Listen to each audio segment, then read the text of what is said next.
Hello world! Curses of madness be upon you all for live fighters. I'd usually take the time to script a video like this, but unlike Horizon, I don't have time dilation on my side, so I'm just gonna have to react to it as I can. What on earth do I mean? Nothing of this earth, I assure you. Well, been in here going on, 5 months now? Oh, I'm scared to do the maths on what that time means back home. I wonder what he's doing now. Well, I know there's some way with NEWT. Just got to figure out how he can fuse the Branthium without critical mass. Well, at least I didn't almost nuke my ship today. There's a start. Aye. What I wouldn't give to be home, clean, and just with him. So, Horizon has seemingly been trapped somewhere for 5 months, but she makes the point that she would have to do maths to figure out how much time that would mean back home, I assume in sort of real time, which implies some form of time dilation. As Horizon's experiments have something to do with gravity, and how gravity can affect time, I would assume that Horizon is stuck in some kind of space where time doesn't behave normally, which gives you a few options. My first idea is that she's trapped within the realm of an event horizon, the realm on the outer edges of a black hole that if you go past, you theoretically shouldn't be able to escape. You are then stuck within the black hole's gravitational pull. A further option is something called a Dirac Sea, which is, if I remember rightly, it's a theoretical space made of negative space. My only proper reference for that is Neon Genesis Evangelion. How it would actually work, it almost would function somewhat like a pocket dimension, where time obviously wouldn't behave correctly as the space is inverted, so theoretically time might be inverted. You could also play with something like Ultimisia's Castle from the end of Final Fantasy VIII, where time dilation occurs, to which point all points in time are coagulated at the same point in time. The most in-universe option, though, I think, has to do with the Ark. In one of my previous videos, I speculated that Branthium was a substance, and most likely the substance that the Ark was made from, the Ark from Titanfall 2, and this new teaser has confirmed, as far as concerned, as she talks about fusing Branthium without critical mass, Branthium is a substance, and a substance that you would use to manipulate gravity and or time. So, what does this all mean? As Ash has been our functional link to Horizon through all of her dialogue that we've seen through The Broken Ghost and through the first Ship comics, and given the fact that Ash was thrown into some kind of dimensional portal that looked very like the Ark, that would imply to me that Horizon has been stuck within some form of, probably some form of Dirac Sea formed by the Ark, possibly from the detonation at the end of Titanfall 2, or some kind of experiment that happened with Project Wraith, perhaps. And while Horizon was stuck there, possibly having been betrayed by someone, Blisk then recruits Ash, the only kind of being that could survive going into an interdimensional portal or a Dirac Sea and existing as a physical entity without any sort of life support. She was then thrown in the portal to be able to find where Horizon was, and then her head was spat back out into the Shadowfall dimension from this Dirac Sea, or this pocket dimension, right? Or possibly even from the edge of an event horizon or a black hole, yada yada. And in being thrown in there by Blisk, she was able to commune with Horizon, or at least get some kind of information from her, and then be separated back out into the Shadowfall dimension.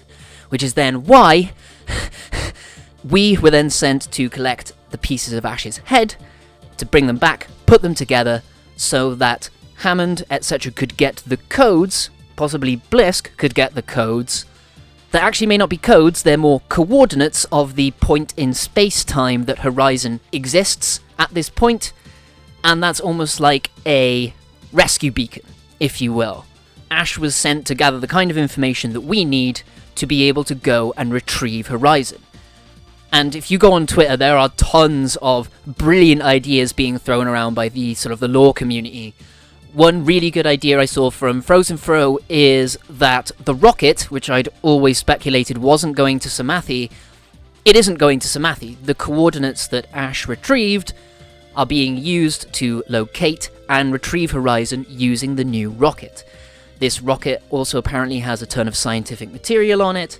Crypto was confused about where it was going, but didn't say where, possibly because he couldn't give a sort of definitive answer on where or even when Horizon will be, I don't know. Time dilation's weird. But that seems to be the overarching plot line that revolves around Ash, Blisk, and Horizon.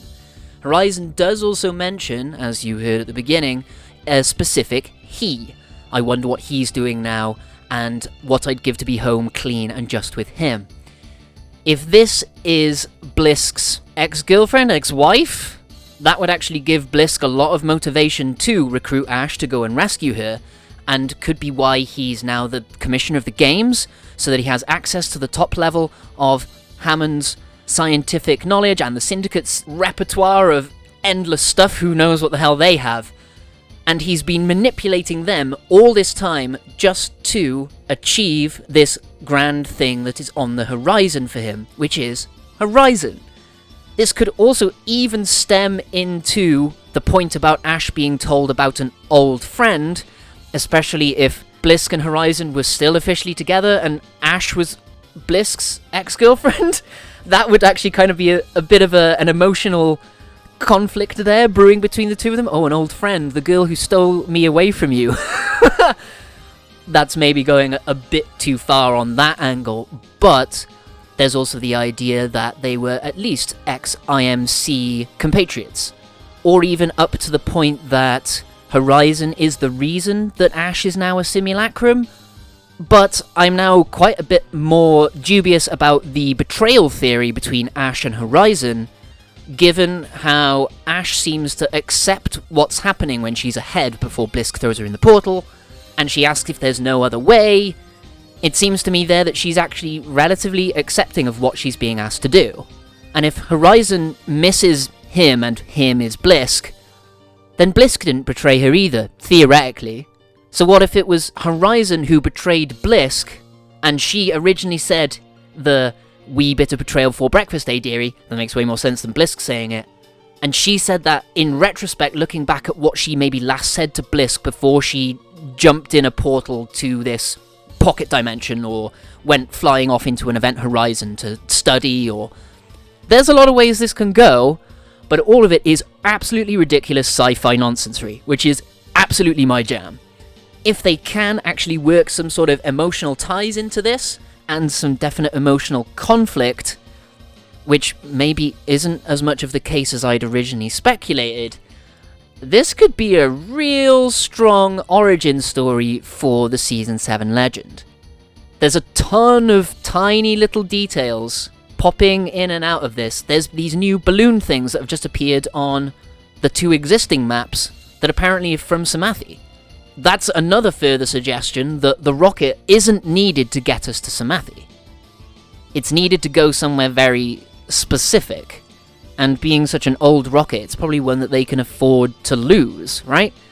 So sending it into, again, a black hole, for instance, is a much better use of that older sort of disposable technology compared to any of the jump drive tech that we do have in some of like the Goblin ships, because jump drive tech is now rare in the Outlands. There's so many tiny little pieces of lore and character motivation and dialogue and all this going into this storyline. This is pretty fucking metal, man. Horizon does also note that she's on a ship, which again could work for really any of the suggested ideas, black hole, arc, Diraxi, as that would be what allows her to survive. Life support, like I said, Ash doesn't need, yeah? So I'm particularly happy that there's elements of this that we've foreseen, that the lore community all told has kind of come to before this, but the extra details that they've given us has hugely fleshed out Horizon's situation right now. This is fucking exciting. I'm genuinely psyched to see what comes from this. And hey, if Ash and Horizon aren't at odds with each other, and they're actually friends, that's fucking cool. I am so down for my two badass gals to fucking get in here and kick some ass, right? Although bringing Horizon back kind of concludes that kind of conflict for her, which means that theoretically she should have something to come into when she comes back, and maybe that's what prompts Blisk and or Ash to join the games eventually, depending how each of them is connected to her. Both of them at this point seem very determinately connected to her.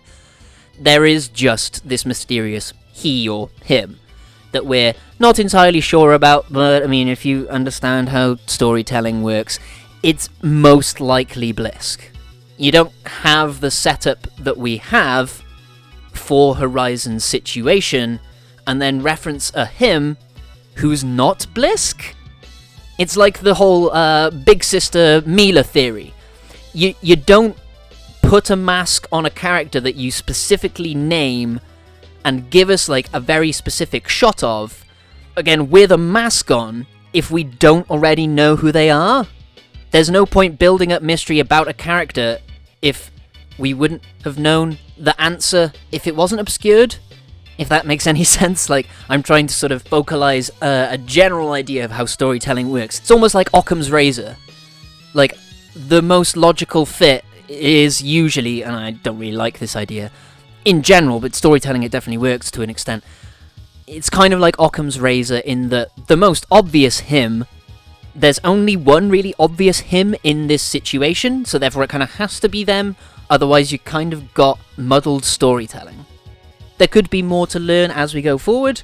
As each of these teasers has shown, there's definitely a lot for us to learn, and I can't wait to learn more. I am super psyched for the Season 7 launch trailer now, especially as they've brought Season 7 forward a week. There are some big things on the horizon, or possibly beyond the event horizon.